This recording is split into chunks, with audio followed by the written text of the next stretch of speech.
c'est Kagame qui pleure. Aucun opposant ne parle de Kagame. Aucun opposant ne peut même faire un tweet à Pamba. Oh non, vous savez, nous sommes étonnés de voir qu'un président étranger demande que qui est celui-là qui veut venir, je lui donnerai un passage, qu'il aille faire du mal à Tshisekedi, qu'il l'enlève au pouvoir. Un homme qui n'a même pas encore fini son mandat, il faut l'enlever. Moi, j'ai fait 30 ans. Moi, je peux changer comme je veux. Moi, je peux vivre. Oh, pourquoi Biarimana est parti au Congo? On veut m'enlever au pouvoir. Il pleure. Pourquoi? Maintenant, il y aura une liaison Tshisekedi et Biarimana. Et tous les autres qui ont leurs histoires en France, ils seront contre moi. Oh, ok. Tout celui qui veut aller au Congo pour l'enlever, venez, je vous donne un passage. Stupid ass, comme on dit en anglais. C'est étonnant. C'est étonnant de voir aussi que nous avons des individus comme ça, comme des tonneaux vides, des gens insensés qui n'ont même pas, le droit de vivre. Voilà. Voilà. Et ce qui me fait mal, c'est nous, Congolais, nous sommes très sensibles à une manipulation. Il suffit que quelqu'un vienne. Oh non, vous savez, et Kabila, comment on les traite comme ça? Tu sais comment Kabila a traité les Congolais? Oh, quand j'étais à Kinshasa, j'ai croisé Madame Tchebeya. Vous avez oublié Tchebeya? Toi, tu es chez toi, tu manges des foufous, non? J'ai vu les fils de Tchebeya. Je l'ai encouragé. J'étais avec lui à Kinshasa. Vous mangez chez vous. Vous buvez, vous dormez, vous êtes bien. Mais Tchebeya a été étranglé dans un sachet dans une voiture. Vous connaissez ce qui est arrivé? Qui a fait ça? Des militaires que Kabila a mis au Congo comme des étrangers. Maintenant, tu viens nous montrer les soucis communs et Hippolyte Kanambe, voilà, tu sais que dit les maltraite. Lui, quand il a maltraité les Congolais, il l'a tué là. C'était bon. Lui avait le droit de nous tuer. Il avait le droit de prendre des étrangers, les insérer dans l'armée congolaise. Vous ne voyez pas que cet homme-là, il faut les tuer, il ne faut même pas tarder. Si j'étais au contrôle des drones, je les chercherais matin, midi, soir et la nuit, si j'étais au contrôle des drones. Je ne les laisserai pas respirer. S'il y a une occasion qui m'est donnée, je demande même aux militaires qui sont au contrôle des drones, désobéissez quand même l'ordre une fois, mais faites-nous quand même l'honneur de nous faire disparaître cet individu. Le fait d'avoir seulement accepté de mixer votre armée, ça c'est ce qu'on appelle la traîtrise totale. Pourquoi Tshisekedi et le Congo a des difficultés de finir la guerre? C'est parce que quelqu'un s'est permis d'aller mettre les étrangers dans notre armée. Et vous parlez aujourd'hui comme des voyous, comme des fous. Vous nous parlez que non, Kabila était quand même ancien président. Ancien président qui vous a tué, ancien président qui vous a enlevé l'honneur. Oh non, vous savez, depuis que Tshisekedi est venu, nous ne faisons que nous battre. Chez Kabila, on ne se battait pas. Stupide que vous êtes, médiocre que vous êtes. Permettez-moi les termes. Comment vous allez vous battre parce qu'il avait mis ses frères là-bas? Ses frères étaient là-bas, il allait se battre. Pourquoi? Il avait pris tous ses frères rwandais, ils sont entrés dans l'armée, ils étaient avec lui, ils ont tout dirigé les Congo. On avait quelqu'un à la décentralisation qui était Rouberois, qui était son frère. Il avait les au Sénat avec les Moïse Nyarugabo, qui étaient leurs frères. Ils avaient tous leurs frères avec lui, autour de lui. Lui, le fils de Mouzé, Bizi Makara, était avec eux. Vous les avez déjà entendu parler que nous avons la guerre au Congo? Vous avez déjà entendu Rouberois s'élever même une seule journée, dire que non, nous sommes mécontents de voir que les Congolais meurent. Eux, c'est des Tutsis que ça concerne. Il faut que les Tutsis, il faut vraiment, et les Tutsis meurent et qu'on sorte. Parce que nous qui mourons là, nous ne sommes pas des humains, nous sommes bêtes. Ce n'est pas possible. Ce n'est pas possible que nous vivons dans un monde où par la sensibilité, on vous manipule. Nous sommes là où nous sommes aujourd'hui. Et je vous informe, quand il n'y a pas eu la guerre là, c'est parce que tous ces frères, ils avaient eu ce qu'ils avaient besoin au Congo. Ils ont volé dans un omerta. L'omerta, c'est la loi du silence.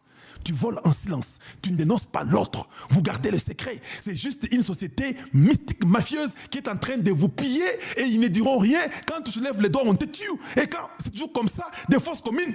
Mais, oh non, le Congo était bien, ça va. Mais vous ne saurez même pas. Maintenant, quand on vous donne la liberté de parler, quand quelqu'un vole l'argent, on dit il faut parler. Oh non, maintenant on vole beaucoup qu'avant. Par rapport à quoi? Comment on peut voler maintenant beaucoup plus qu'avant? Mais avant, là où on ne volait pas, on ne construisait rien. C'est juste un calcul mental.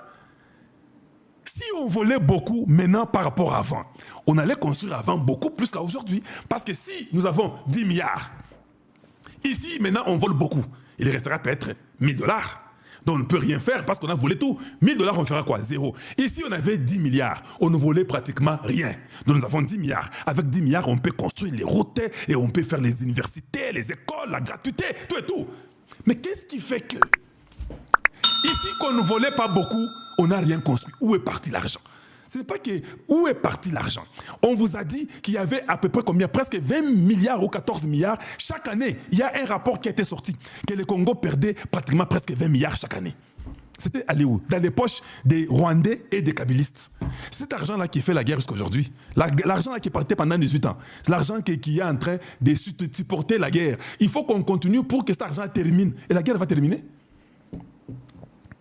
Et ici, c'est ce que dit. Je ne donne pas les voleurs. Chaque jour, je viens, je cite les noms des voleurs. Je n'aime même pas les couvrir. J'aime les dénoncer et citer leurs noms. Et vous devez prendre le même courage de les dire ouvertement.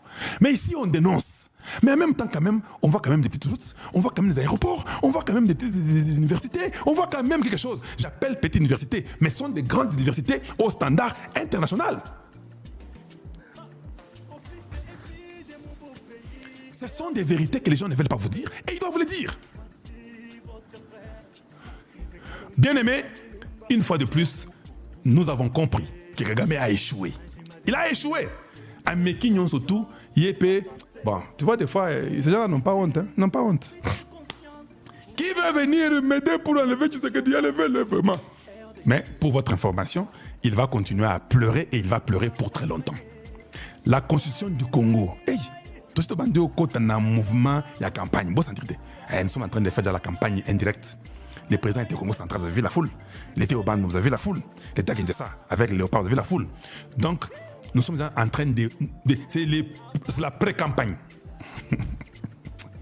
La constitution, moi je veux qu'on la change pour qu'on me rassure que la terre de Tshilenge restera à moi éternellement jusqu'à ce que Dieu viendra. Toi, tu ne veux pas qu'on la change, pourquoi? C'est une question qu'il faut débattre, hein? Pas de débat stérile. Toi, tu veux qu'on ne change pas, pourquoi?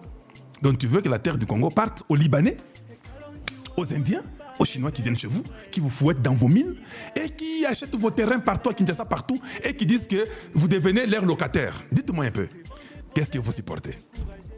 C'est la question. Donc la constitution devient une nécessité. La constitution devient très importante. La constitution devient nécessaire et c'est impératif. Pour notre survie seulement. Que les gens les veillent ou pas, nous la changeons. Et nous voulons arriver à ce point-là. Oh, j'ai un truc que je suis en train de préparer pour vous. Hein. Je crois que les trucs là, je vais amener ça peut-être le lundi. Hein. Dans un bon mot. Oui. Parce que, je vais d'ailleurs le dire aujourd'hui, je suis en train de préparer une page que je vais vous présenter pour la pétition de 100 000 signatures. Ce qui a bandi bord, je vais récolter 100 000 signatures que je vais amener à l'Assemblée ou au Sénat. Parce que j'attends l'Assemblée, c'est comme s'il y a les moribonds là-bas. C'est comme s'il n'y a pas des gens de bonne qualité qui comprennent que nous devons changer. Moi, je m'engage, je vais faire une page, je chercherai 100 000 signatures.